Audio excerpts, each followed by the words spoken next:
Alors, la journée d'aujourd'hui, elle a été consacrée à la question de la crise environnementale en lien aussi avec la crise sociale. Et ce qui m'a beaucoup frappé, c'est l'évolution par rapport à ce qui s'est passé dans les jours précédents, où on a parlé d'une difficulté pour les jeunes, d'une sorte de vide spirituel et de manque d'énergie, alors que dans la question sociale et dans la question environnementale, les jeunes ont beaucoup d'énergie. Et je dirais que ma conclusion d'aujourd'hui, c'est de faire confiance à ces jeunes et de se dire qu'on peut partir de leur énergie propre.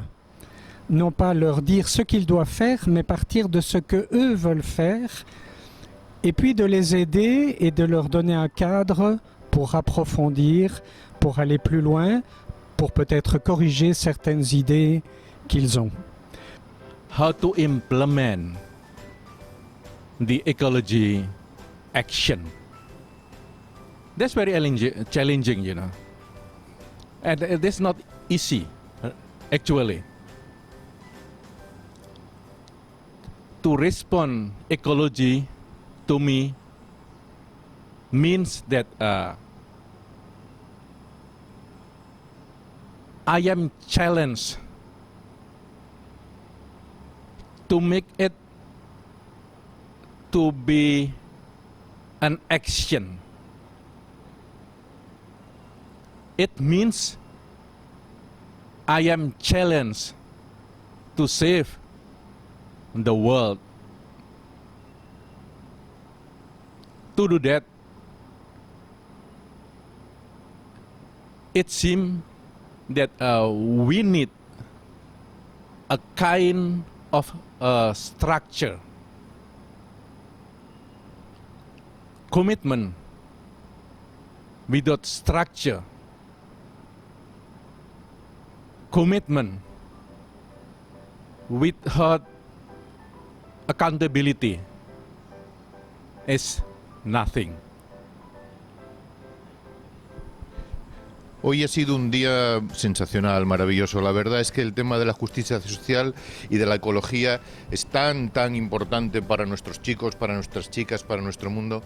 La charla de la mañana inspiradora, atrayente, pero sobre todo es una charla que nos impulsa, que nos interpela, que nos pregunta, que nos hace pensar mucho sobre qué estamos haciendo en este mundo. ¿Qué le vamos a dejar a la siguiente generación y a la siguiente generación? ¿Y qué estamos haciendo entre todos en esta red global? ¿Qué podemos hacer esta red global para trabajar la justicia social y para trabajar la ecología? Es importante, muy importante.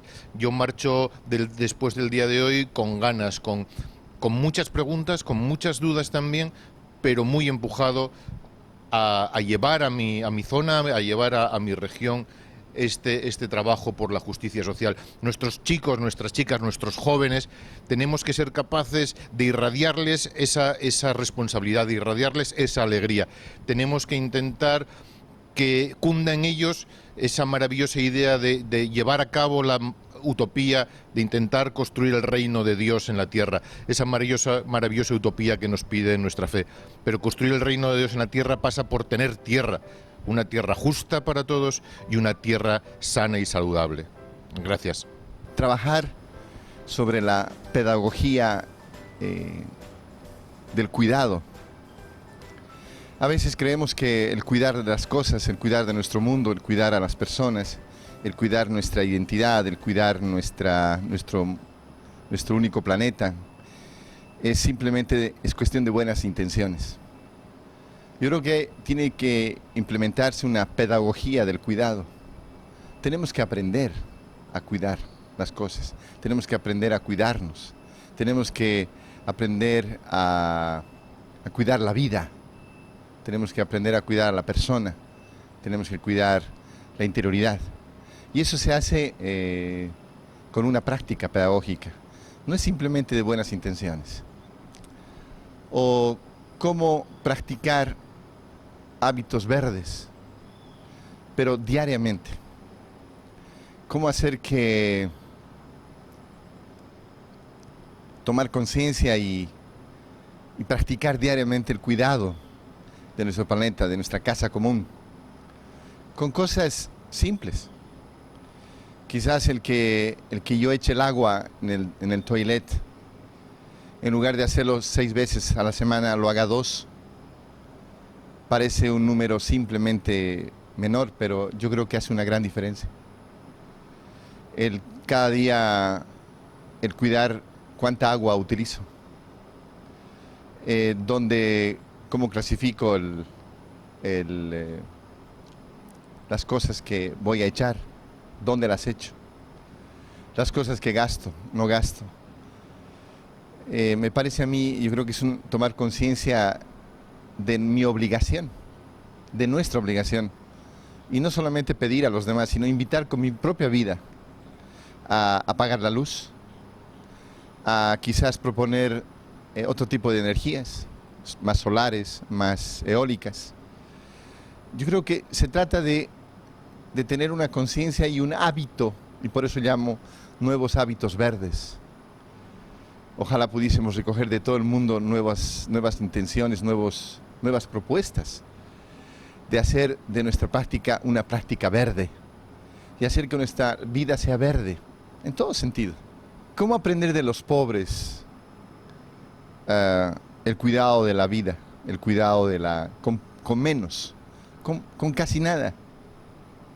¿Cómo se cuida la vida? ¿Cómo se es feliz?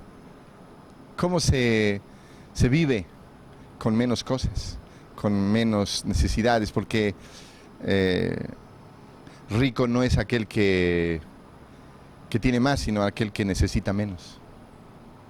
Yo creo que deberíamos acercarnos más a los pobres, deberíamos acercarnos más a los grupos étnicos indígenas para ver cómo viven en contacto, en armonía con la naturaleza, con la vida, y que no necesitan tantas cosas. Yo creo que es una sabiduría muy bella en la vida darse cuenta que uno necesita, que hay muchísimas cosas que tengo de las cuales no necesito. Creo que esa sería otra lección que yo me llevo hoy día en la vida, en el corazón, de preguntarle a la gente más sencilla, a los pobres, cómo se vive feliz, sin necesidad de tantas cosas que hemos acumulado y estamos yendo en contra, y ojalá fuésemos así, en contra de la ansiedad, de la vorágine, de consumir, de tener, y creer que así somos más, cuando en realidad somos menos.